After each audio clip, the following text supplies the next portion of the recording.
So, hello and welcome to another video. I'm going to start pulling all the bits apart, all the plastics first, and everything I'm going to clean up. Eventually we'll get to doing the swing arm, but I want to do that once I've took a load of things. I'll take the tank off and everything as well to lighten the thing. The rest of this video is going to be voiceover. As you may hear, people have got music on and singing. There's people in other gardens right next to it, and I feel a bit of a plum standing there yapping to myself. One thing I've got to check is if I'm recording actually with the camera. Damn it. That would help.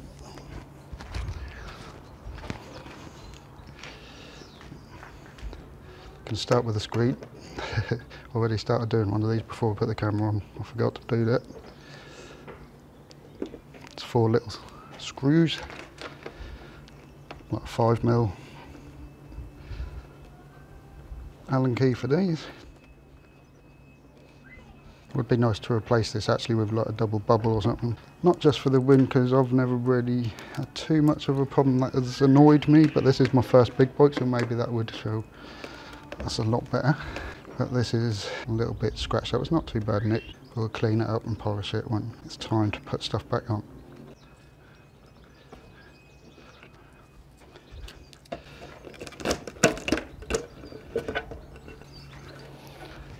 Screen off.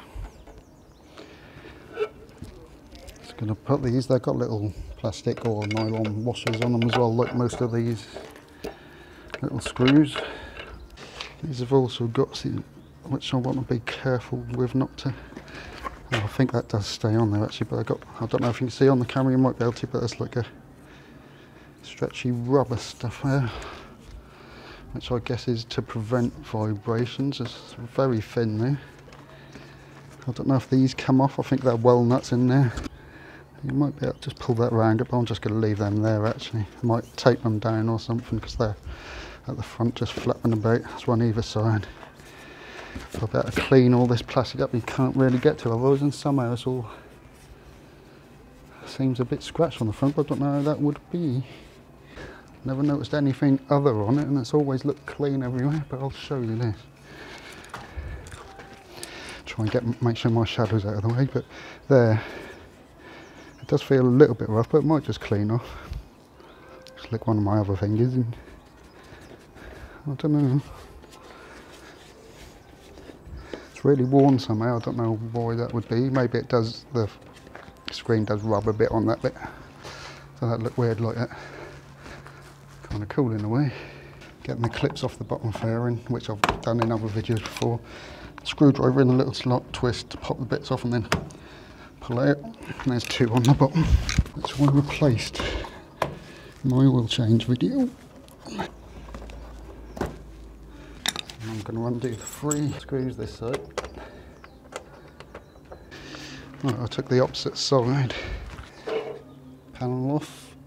You can see I screwed these back in because luckily these come off with the walnuts.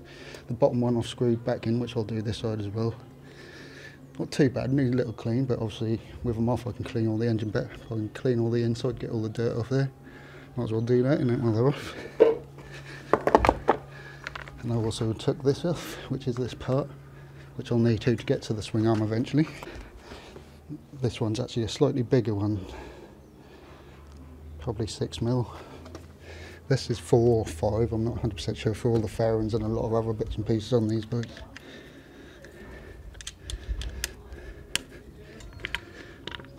And this is held on by this, and then there's that, that, and there. Just some, as Andy Mann would say, plastic dicks go in rubber holes, or whatever it was he said ages ago. And this is the other thing I noticed when I took the other one out. This hole, excuse my head a minute, just goes all the way through. So, depending on the size of the bit for an ABBA superbike stand, I can use it with this bike. Because according to them, for these bikes, you're supposed to buy an adapter. It actually does utilise the foot peg area to lift it up. But I must buy it on here. But the problem with that is they're about 100 quid or a bit over 100 quid, and I can't afford that, at least not for a while. But something to think about, because then I'd say mucking about with the axle stands. And that's another thing. I did try Hippodrome's little tip to try, but it seemed a little bit too dodgy, so I won't be using that Hippo. But he suggested with the axle stands, Wallace on the side stand, because obviously the bike's leaning over, put one under the opposite foot peg, lean the bike over onto it, and then lower this one down on it. Theoretically that's fine, with a smaller bike, maybe possible.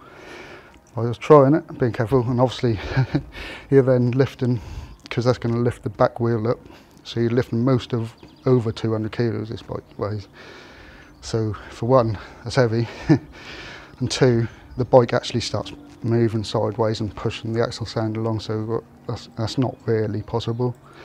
Old man Tony suggested jacking it up and then lowering it onto them, and that will work if I can find a jacking spot, which will be easier if I take the exhaust off. You don't want to jack up really on the sump, because they're soft metal, but you can sort of like pad it with wood and stuff, which if you're careful you can do. The only reason I'll try and avoid it is because, again, I don't have the money to like replace things like that if that do go wrong. But that might be a possibility, as I never knew of this part. And I always thought, as there comes that adapter for the foot peg area for the upper superbike stands, I thought I could never use one. But that's now a possibility. Trying to get this sign off. Oh, take this one out first.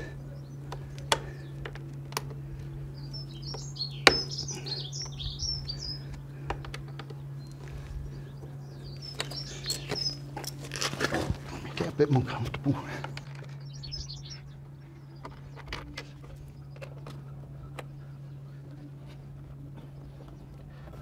Oops.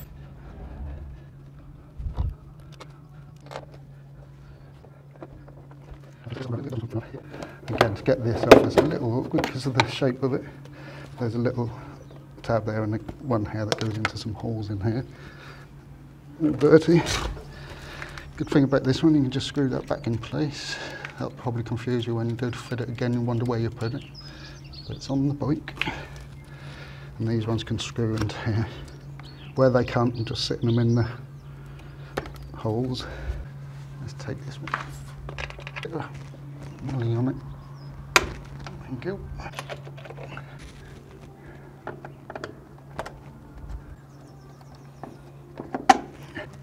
I might have to take the inner bits off first to get this actual whole section off, and plus that'll have to unplug the indicator. You know how people are not being good around here, innit?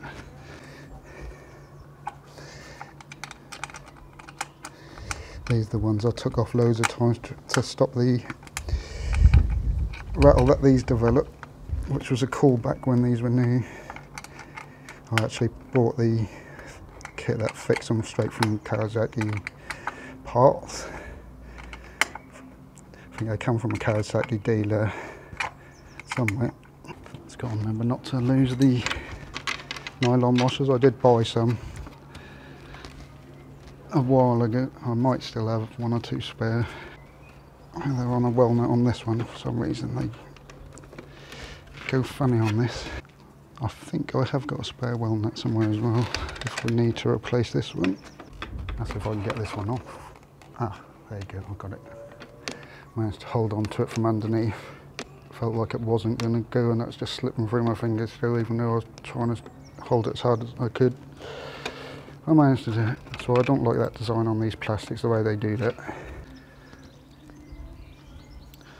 But that's that bit on. There's another one the other side, of course. And pop them in there. I haven't got no bags or anything I can put them into labels, so I'll just be careful to keep them in here and lay them down somewhere indoors. I won't really show you me cleaning them up, I don't think, because obviously that's pretty easily done. There's the clip for the indicator. I will show you just in case anyone wanted to see that. It's just here. Just got to push that little tab down if you can see it. There. It's awkward in the light, and that's why it's a right pain in the ass doing stuff like this outside. when I win the lottery I'll get a house with a garage. Just pulled that apart already. This screw here might do it. It's a little screw that holds the plastic that goes around the instruments to the side fairing out. And where that screws in, it is actually cracked on mine, but luckily that holds fine once the screw's in place and tightened. Otherwise I'd have to buy the plastic that surrounds it, and that's expensive for what it is. Like I've said before, just these ones, the bit I just took off, they're about something like 40 quid, 30 odd 40 quid. Just the little metal bits that go in there, I took it off this side because the other side snapped off when I dropped the bike, or when the drop bike me. Just 8 quid for them and 50 odd quid for the paint. Those little parts and stuff are expensive, isn't they? Right, what's holding it now? So this side is all this. Aha.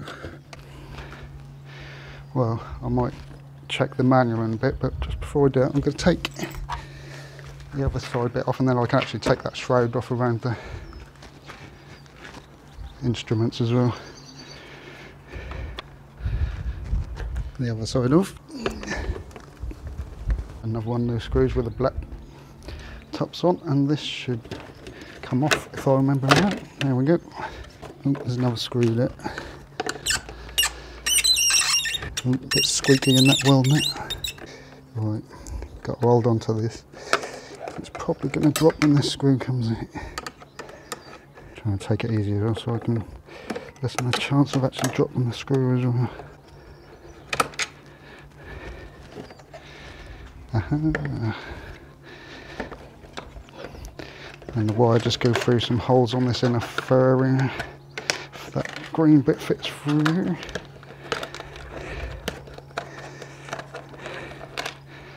Ta-da! And that's that one off. As you can see, this is in here. A couple of screws holding that on, so I could take that off to clean everything up a bit easier, a bit better. Not too dirty in them really, they've probably never been cleaned either, so it's not bad. But you can see all the engine and everything now. So there's another bit that comes in there. There you go. That came off much easier, that one.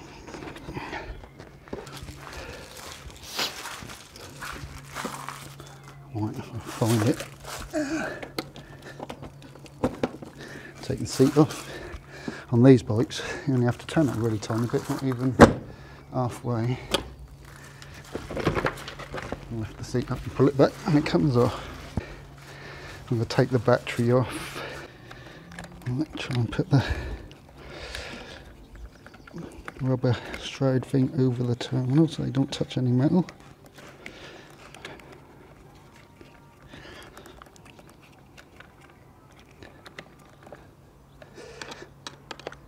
As long as you cover and make sure they don't touch anything, it don't matter what way round you do it, but it should be negative, positive, positive, negative, I think. I always get it muddled up unless I recheck.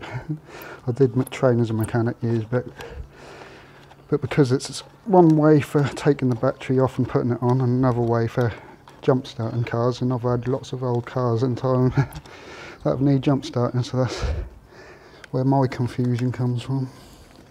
I did make a video for people who are a little bit scared of taking the battery off for the first time. And I did actually do it wrong. Not that it is wrong really, like I say, as long as you make sure they're covered. You could even tape something around them or whatever. As long as they don't touch any metal, it doesn't matter what way round they go. I might have to go get some pliers to pull these out. Oh, I did bring some. Unless I can get this out first. Such a tight little spot. Gets caught up on the back bit there. There we go. I'll put that there and put it in there so that can't touch any metal in no way. No way, no how. To get them plastics off to go underneath, you have to take quite a bit off. So these would be next, and then the silver bits will come off as well.